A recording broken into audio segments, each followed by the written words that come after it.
Inside Story Uganda. Real source of political updates. Ansubiremu ekyo era bansubiremu okusigala ku nsonga daibwe. But Jinja never parliament before you came. Yes. How different are you? How different are you going to be compared nekuba bakabachikirira abantu bejinja? The difference jenina obenda ulo jenina ku babaka ababairewo loza tomana n'abaliyo nti ensonga anja kudisigala kunga wediri tibujja kuwuna kuncho nti ate kayi ntaire na amaiso ntaire na amatu ensonga da abantu ndivireko oba dikoleibwako oba tidikoleibwako ako kategeri oba dikoleibwako oba tidikoleibwako njadi sigala kunga tudogera kungandogera ngandemerera nganemerera ku side eri abantu ezira kijja kuntola ku mulamwa ajja kuyimira n'abantu. Naam. Well, but you see, Parliament jogeze honorable. Ebbanga lina tuzze tulabye ekizibu ky'okubeera nti you're quite many. Yes. Nti ababaka bitaano plus temufuna budde buteesa kugusa nsonga. Gugenda kikola otya because it's the same Parliament mugenda okukolera.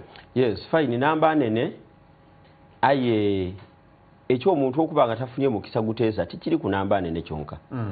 Kiri ni ku busobozi obw'omuntu oba okwetyo oba ki munambe yene neze ndakulwana ngambe mwaba abatono abateesa iwe tokibona nga mulya meeting y'abantu basatu oba bano oba batano mwava mugeri atayogeire n'olundi so ekyo butateesa fine enamba okuba enene esobola okuba factor ayi tosobola kululinga out byona byona.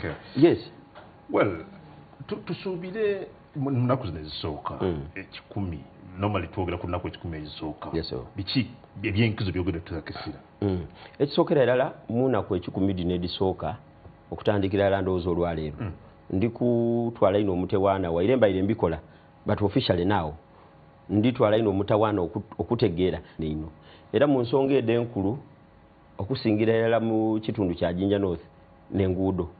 Jinja North tulina ekitundu ekyebudondo ekyali kyakaleetebwa ku site bwe baali bakunganya ekitundu ekiweza site budondo bagireeta bw'ogijjamu nenda otwala omutawaana weno ojeyo okulambula constituency nkutambuzeemu obo nalanga bw'obite mafubira bw'obite bugembe n'oje budondo tefaananagana amagombolola gombi olikitegeera. So embeera mu byenguudo mbino eri oluguudo abantu lwe babanze over 30 years paka sawa dino ng'abantu bakayogera ku nsonga eyo.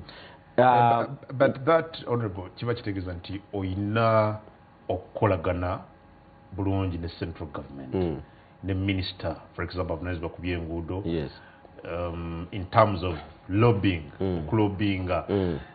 does that mean you're ready and willing to engage ba minister ekikwatako okulaba nti mukulaganira wamu kutereeza enguudo zino? Okukolagana obulungi nabo tine yandibaire ensonga aye nze ndakubaidusa nekyo kyokobye nti lobbying ndakubaidusa nti buno buvunaanizibwa bwaimu ti buvunaanizibwa bwaswengere kolagana nimwe bulungi ti buvunaanizibwa bwa MP wa Jinja North kolagana nimwe bulungi aye abantu baliko banti twena batambukulembeze nimwe abali waigulu eyo muko banti oyogere ku nsonga eno neno twidakola ku eno neno aye kino okubibalaga kyetagisa kujja mu maka ga mwami Adam kusuleyo kyetagisa kuidaka wo kutwala abaana bo ku isomero kyetagisa kuidaka kufukamira nze nda kuidaka nkobe kino tulina okukikola mu Jinja City osobola okukyewuunya nti tulina ebyalo ebiswika 15 mu constituency yange mwene ya Jinja North ebizira mu masanalaze nga biri mu city Jinja City Kalungami n'ebyalo ebindi ebisinga bungi. So where has been the problem because Jinja badina bakulembeze kumitendera gyonna babaka ba parliament bakulembeze ku local government lwaki embeeresi ebadde bwetyo where has been the gap? Ndowooza nti obuzibu bwe bubaire era bugemagana n'abakulembeze because bino bwe bato byogeire ku bato bitwaire we birina kujja bisobola okuba bityo emyaka gyona aye kyendowooza ekisingira yalo obukulu nti mukubanga tubande ebintu bino bamukulobinga amaani getukozesa obukodyo bwetukozesa n'obuvumu bwetukozesa okidinga eriyo omukulembeze asobola okujja mu office ng'ali kubanda oba luguudo oba naikonto oba ekintu kyona ekyaweereibwa abantu bakimutoolako nga ine sente daidi diriwo nga buli kimu kiriwo bakanti aho nale bomperano katukubone mu oli mukulembeze tubayi tulisaba olugudo no lubayi lukujeno ayi katukole luno era ekyo kubonera ku kiriwo waliwo olugudo oluva ebuyala lwa connectinga emitayi ku highway je Kamuli olugudo olwo ne sente sebo daida diriwo aye na wulire bante myako eriyo kansale yante myako waliwo olutalo niba tekinika bali kwenda okukyusa olugudo olwo balwize mu Southern Division baba wengudo ditya actually sente daidanga dangudo ibiri olwa Dunlop ino okubojidi n'olwo oluconnecting obuyala paka emitayi mu center ayi bakoba nti eno Southern eri bubi ino so dine engudo ibiri basoke badite mu Southern jinja north edda kulowozebwangako so ekyo kyabukulembeze ayi nga bakansala batyama babisa roads committee yatyama yakantu bidda kutaku mu division yero olugudo lulala nimweno lulala so ekyo kiyire eri ya mukulembeze oli kubanda oti ebintu bino byolishu wanti sente didye diriwo era dirina kukola. Well, Honorable Hussein, naam, tulabiyeko bannabyabufuzi ebbanga lyonna abazze nga balondebwa. There is a very popular feeling mu bantu ebweru eyo nti buli myaka 5 obulamu bw'abantu abalondeddwa bwe bukyuka obw'abalonzi tebukyuka. Tusuubire nti ne kugwa kigenda okubeera awo nkobye ekimulabye ku bakulembeze aye nze ndooza timumbonanga ku bukulembeze sekyo nekisooka okubanga mutaawo okungumikiza dai n'ekindi tisobola kulimba mulonzi nti obulamu tibwida kukyuka because so engeri yali avala esuuti nga tavala suuti ya Bellot neno but bujja kukyuka bwida kukyuka ekyo tusobola kwegaana aye nina okubalansinga ng'obwange bwe bukyuka nibala obuvunaanyizibwa bwe bampa buli kujja mu maiso era buli ikolebwa kyonka mutambule mwenna tutambulire walala obukyuka nga n'obwabwe bukyuka ogenda kikola oti ekyo ate kati kukulembera bulungi kutegeera nti nfuna omusaala era nje atandika ogufuna wafunye ku 315 z'emmotoka mune ebyo by'emmotoka tidiyaye tukaali kudifuna nkaali difuna nawulira nti ozesunze of course ndidisuubira kuba dda mulimu ogwo gw'emmotoka so ndidisuubira kubanga tulina okutambula okuweereza abantu baife adamana mba kuba moderator nandugambye tugendeko mu break. Well, so ogenti mugenda kutambula mwenna otambule obulamu bukyuke n'ebyo abaanondo okukulembera byonna bikole ki bitambule tisobola kutambulira sayidi obadde mu bantu mwami Hussein ebbanga lino lyonna nga tonnaba kufuuka mubaka. Are you going to maintain that ne mu kaseera nti olondeddwa ogenda kuba oli mu mirimu gya parliament twaddamu okulaba nga otambulira mu ffe nga bw'obadde okola mu biseera bino?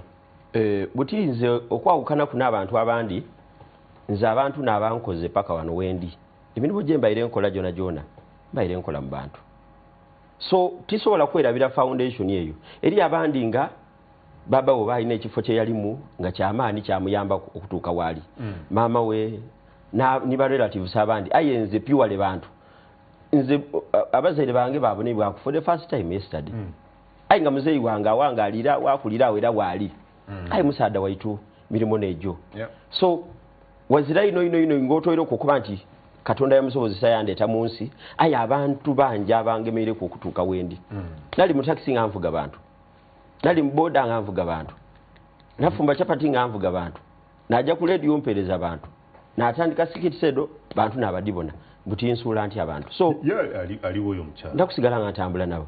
Where is that lady bamitani Mama Kalibala where is she?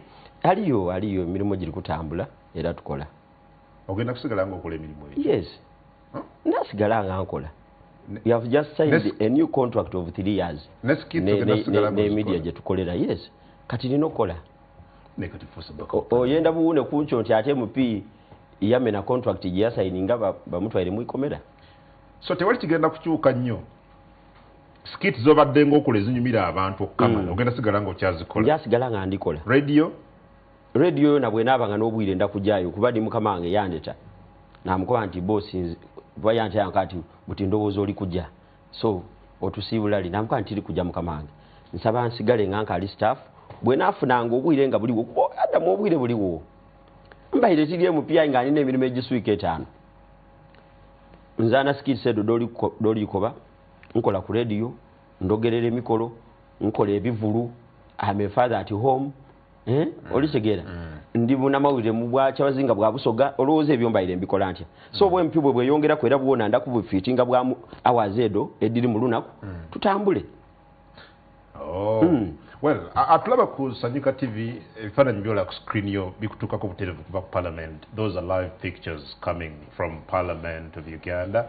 Era nga bwolaba mukyala bamuyita Honorable Kato Nancy ali mukuba ekirayiro mbaka Parliament bahoyimira ebitundu by'Ebunyoro wuyo naye ali kukuba ekirayiro kikatono nnyo sooka owulirizeeko tumale tweyongereyo.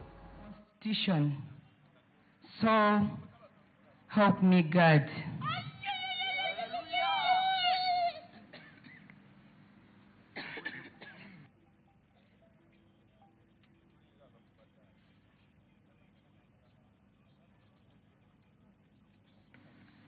I, Nyakato Asnas, swear in the name of the Almighty God that I will give faithful service to this Parliament and support and uphold the Constitution of the Republic of Uganda as by law established. So help me God.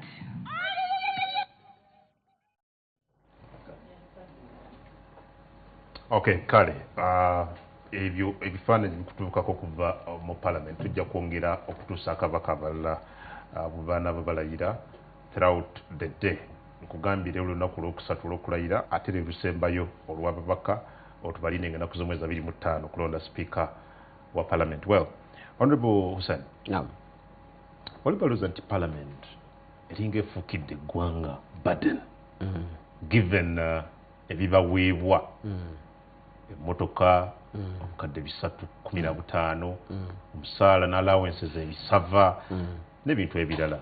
What do you make of that as a new member of Parliament?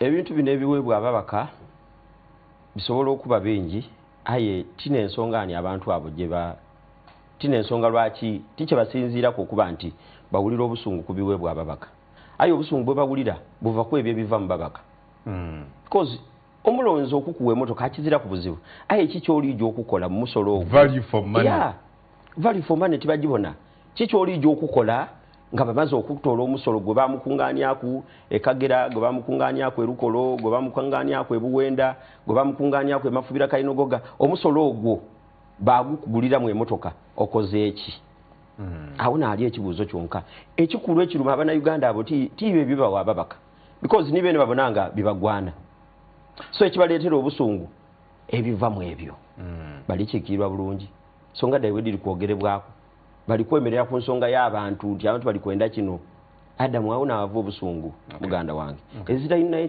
nakinene tutwetaagana kubambu tuli kukinonerezaako tubone lwaki omubaka bambwera emmotoka ya $315,000. Well, ogenda kukola otya Honorable obanga abavuganya ogenda kukola mutya ku Parliament eri dominated by the ruling by members of the ruling National Resistance Movement? Yes. Parliament tumanyi nti ebiseera ebisinga bagenda na numbers Parliament zetulabye abatono badde bateekangawo alternative views ku bintu ebyenjawulo but amaloboozi gaabwe tegayise nnyo given that batono ne mu Parliament gyogenda mu kigenda okubeera. What's the solution to that?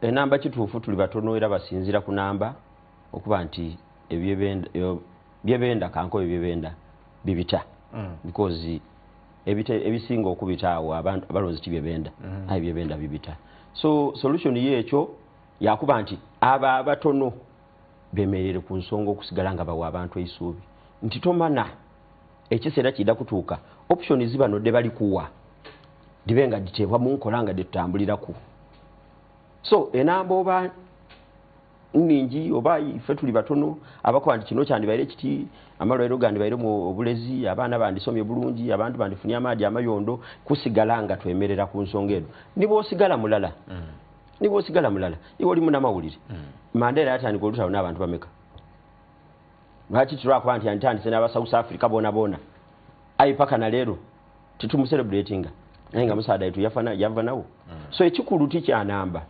wairenga bino ebiri fomu mateeka biki ati kodi namba kodi de I have it biki nabiwulireyo ekyo tine ekikulu ensonga edemereirwaku n'ediriwa oba ajogere ali mulala oba bali babiri aye ensonga gyayemerere ku eri etya Parliament gyogenda mu honorable naam eviiriddwako abamu ku basajja babadde mpajiruwaga ku opposition obadde ne honorable Abdu Katuntu obadde ne honorable Medad Lubega Segona obadde ne honorable Matia Mpuga obadde ne honorable Semuju Ibrahim Nganda and obadde ne honorable Asumani Basalirwa bano babadde mpaji naddala ku opposition tebaliiyo sokuloza lwaki bano bafiira ebifo byabwe balonga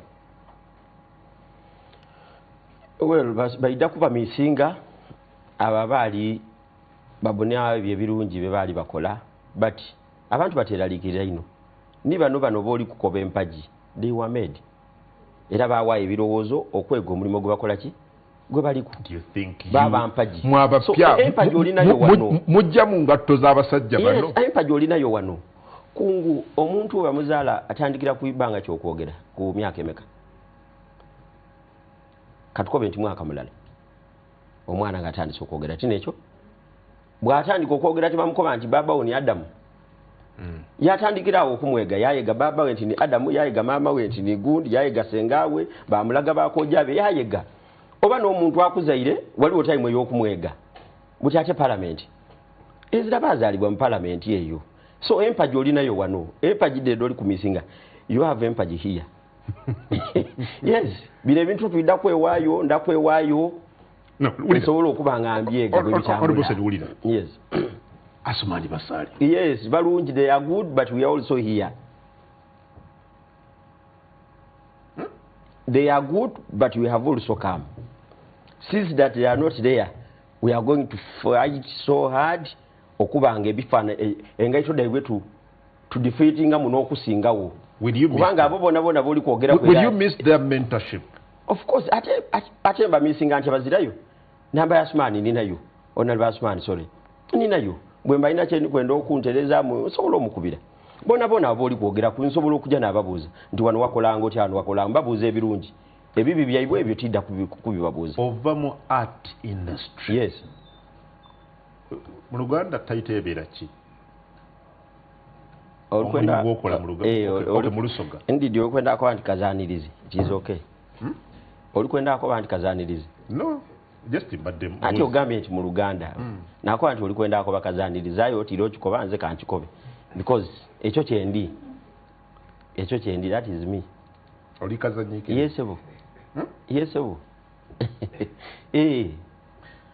olowooza nti oliwo olukolera mukati mu kifaananyi ekyo kinakyuka ng'oyingidde parliament ambonera mu kifaananyi ekyo nkoba nti aweeyo obwire okuneetegereza n'okumbonamu ebindi nkukobye nti butisano ndi kumpewo ng'omubaka wa parliament bwe nvaawo ninja ewakamba baba iwoloza emirimu gifaanagana yes so bwe mba nsobola okukola dino lolodombi n'ebindi buti kino so abambona batyo bampa obwire era bangi batandise okubona nga eriyoka y'omuntu owundi ali mu nze aye toba nenya because ekyo kye nalimbawa ekyo kye nalimbawa okubakola ebyo mbakolera ate bona n'obutawaayo obwire okwetegereza ino mukazaanikiriza ono gwenkola mulimu era ebisomesa so iwe bwoba olikwenda kuseka buseke kyonka itiza okeseka sikiti ogireka egolole aye bwoba olinakyo olikwenda ogitoolamu era lingirira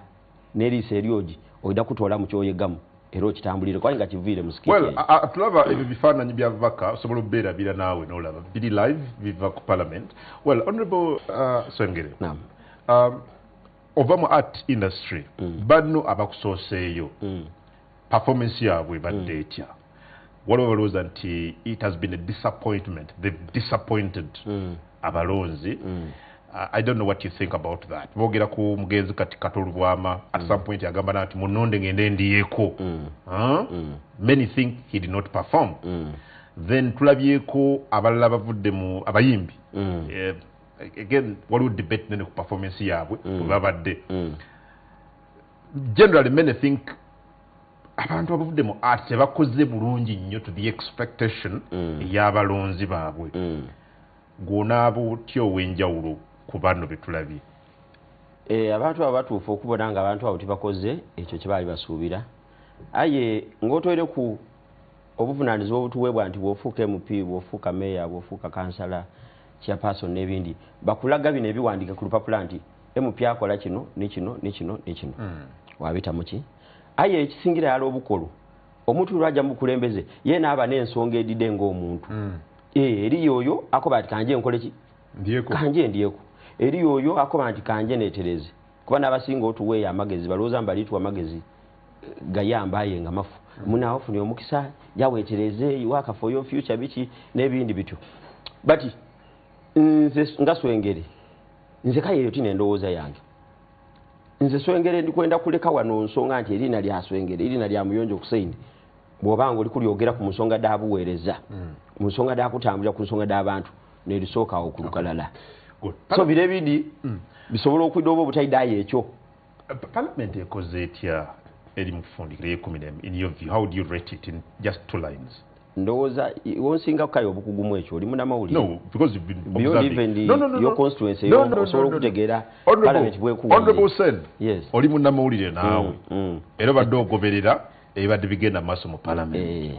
Parliament ekoze etya out of 10? Okwogera ng'omulonzi gwe bakulembera nsobola okugiwa kanjiwe 4. 4? Yes. Out of 10? Yes. Mu myaka 5? Why? Bw'olingirira bye babisiisa byonna byonna mu Parliament myaka gino 5 kuzira nsonga d'abantu. Kuzira nsonga d'abantu. Kubanga Parliament eganti bayisa. Kuzira nsonga d'emere ku bantu era ezira nsonga de babisiisa ku lw'abantu badde bisiisa ku lwa muntu.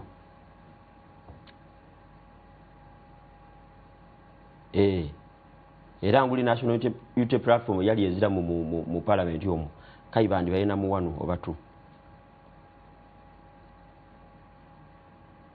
Nze neno nkobere ku kyebabisanga ki tujje ni wali ku spirit nga tuvire muno niwe tubuuza abantu nti babisa kino ni kino okyogera kuki. Well, bakayisa sovereignty bill. Babika kawo bayisa etteeka ly'amagye libayisa nyumba enyumba y'amasanyalaze. Liba bazza UCDA mu Ministry of Agriculture. Olwali awo tuwaluwulira ekyo bali balikola ky'abantu. Yes. Olwali awo tuwaluwulira katono olwiddemu n'amawanga timutuvire ku mwanyi yaffe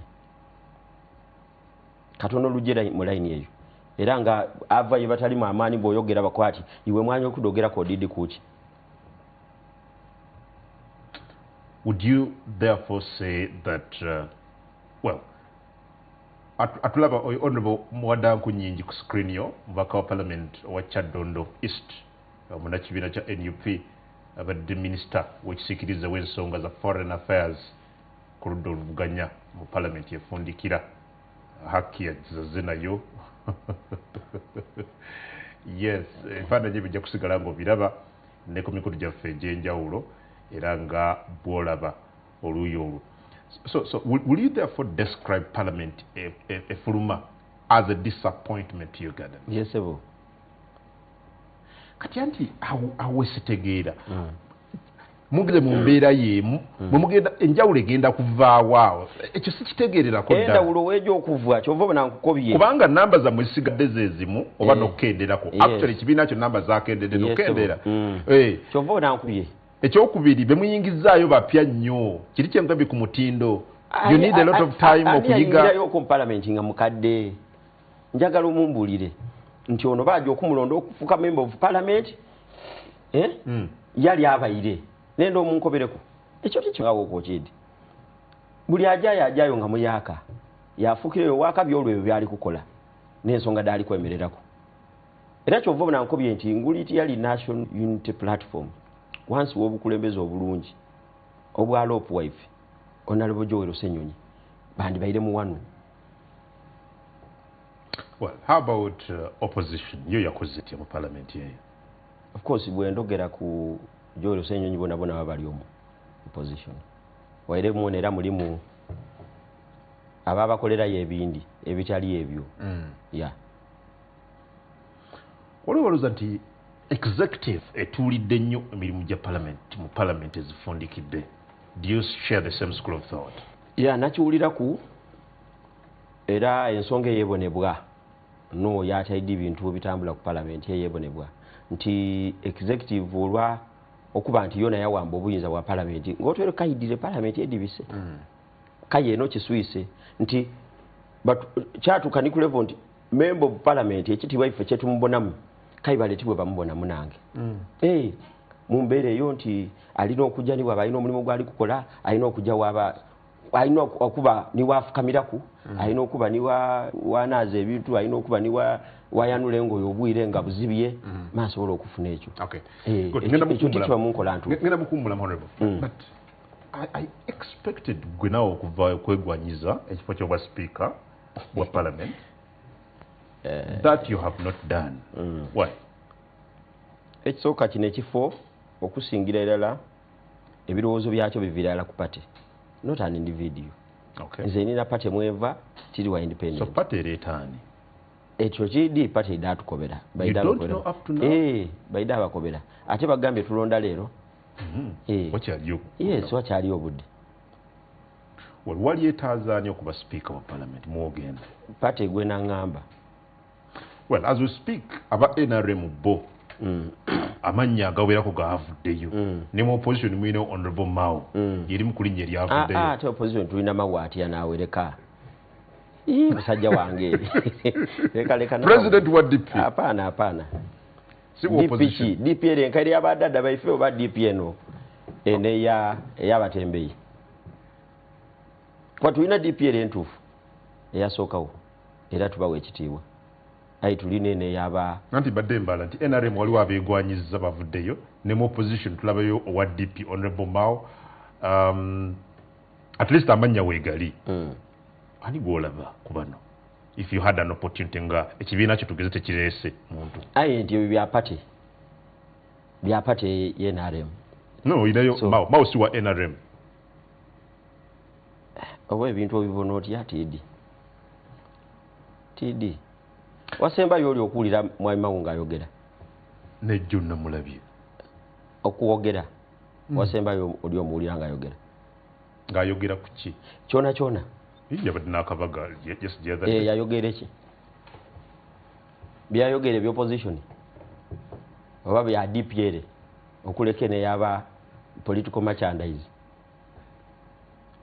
Okay, let's assume nti ekibiina kyammwe tekireese tugenze ne bano oyina honorable Anita Mong oyina honorable Lydia Wanyoto oyina honorable Mao oyina honorable Florence Akiki and a couple of others abakalaga interest ku kifo ky'obwa speaker ani gwe waligenze naye era naabo boona pate idda kutukobera nti mwabo. Well, honorable Muyonjo, you're not responding to the question. I'm responding lwakuba kyoli kwenda ndogere nze kayiti kyendi kwenda okwogera kide ekituufu ni bano boona booli kwogera ku boona boosomye omukaire wange namuganza omwerabiri boona booli kwogera kwabo era pate eidda kutuwa position nti kale ife tituleese nga bwokobye aye buti tulitambula tuti era basobola n'okutukoba nti mu byokulonda erimwe mutabaayo era mutalonda balondwa ibwe bataawo naye pate you advise nawe ng'omubaka wa parliament alina omutwego bwemumbeera oyinza kati ndowooza twaligenze that's what I'm asking nti kuba nno singa obadde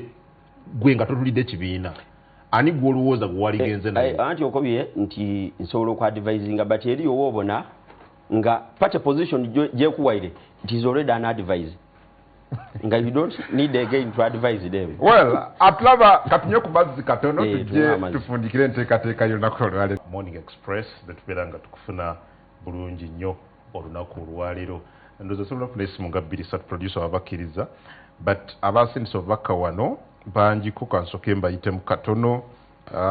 Onagambye Kungu, I like the way Swengere answers questions. I didn't know he's too wise like that. He can be a very good legislator. Ali wano muganda wange. Olabye kyenkugambye. Olabye kyenkugambye. Eyo message nzaji kuweereza. Musajja omuyita Kabichi. Kabichi musaada tutidi obalina wa. Zena tidi. Aya akukobye atyo. So nibaleba oli kulowooza mbu enseida kuba misinga. Fine tudaba misinga. You have been there before us. Basobola okuba bamenta baifa abalungi. Ayi nife tujja kuba. Iwe lingira Swengere, lingira onalo maseruka. Lingirira onalo nkeretanyi. Young blood. Ate nze ndikobera nti emisingi gye muri kwogera jija kuva mwabo. Maseruko oyo ngaime ku parliament omukoba kingo. Tusubire se mujunganda mu Swengere.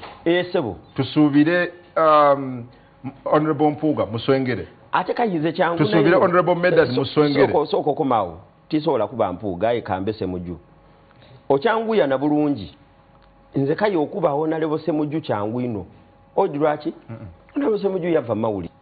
Era bwaba wayo obulamu bwe nonalo namboze mukaire wange bwe batambuzanga likoda tubulireko bibadde bitya eyo yava ekyenda wulo nti Honorable Semuju yawayo ino obwire bwe okwega ebintu bino bwe bikola era ni Swengere musuubira okukola ekyo bala abandi bongeire ku after Semuju tusobola kubaba. I thought they were your the people that inspired you. Omu ya leader opposition. Beba inspiring twamala twabonanga bya bulimbo ido ku inspiring kuona kulimu okubanga ku inspiring abantu n'ebituufu. Okay. Ya abantu bategeera nti olikuba inspiring na pretense bakuvuga kubuvu. Well, katulai ku Ofono Pondo and those katuwulirizeeko Ofono Pondo omukuba bakka abagenda okukiikirira bakadde mu parliament ejja katuwulirizeeko katono. Solemnly affirm that I will be faithful and bear true allegiance to the Republic of Uganda and that I will preserve, protect and defend the Constitution. I, Ofono Pondo Podel, solemnly affirm that I will give faithful service to this Parliament and support and uphold the Constitution of the Republic of Uganda as by law established. Wow. Oyo abadde Executive Director wa Media Center, Honorable Ofono Pondo Podel. Kuba ekirayiro nga bw'olabye oluuyi olwo. Well, omukulu omulabye omugenda okutuula mu Parliament. Omubonye ajja kukigira bakaire? Okay. Wa kibiina kya NRM. Nkimanyi. Kidi abo tibetaaga kundidusa mbaidi abo. Gwe muti mugenda okubeera nga mukubaganya ebirowoozo mu Parliament. Kijja kubaganya birowoozo naye nze. Zenja atwala birowoozo by'abantu bajinya n'okufu.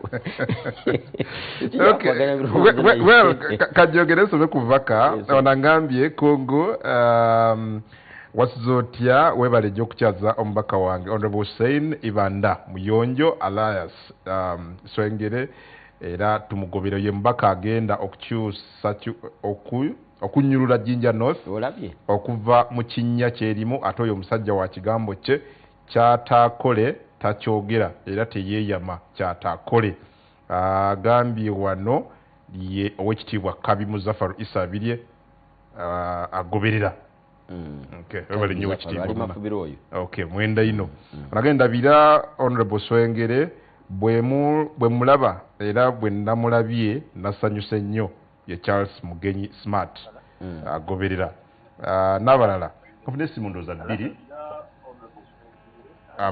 abantu bogereko naffe sebo amannya go gy'oli n'amaina gange ninze navaaniko n'eri y'okubwebugula bugweri muno okuba otya baba ndiye baba oli otya omubaka omuweeri omubaka ndi mbonera muwulira kati kyendiko bwamubaka oyo abaganda bajje batunooma ife abasoga buli kaseera batweta basirwa alwanisa engeri ey'okutuboolaboola eyo era nedda katufune omulala bw'okuba essimu ku TV oli bigo by'otalina kwogera by'amawanga by'amadiini ebyo nedda tetubikkiriza wano muganda wange tofuna omulala hello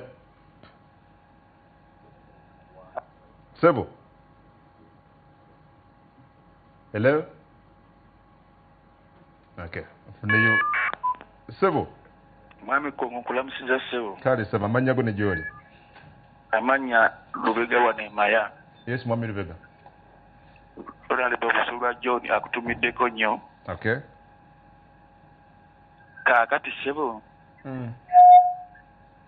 kakati mwami kongo olaba abasajja abo bebale nnyo kulayira naye kakati ye pulezidenti waffe Robert Kyagulanyi Ssentamu ali ludda wa okay olabale odo mumyo njagala kuddamu ekyo mmwe muli mu kulayira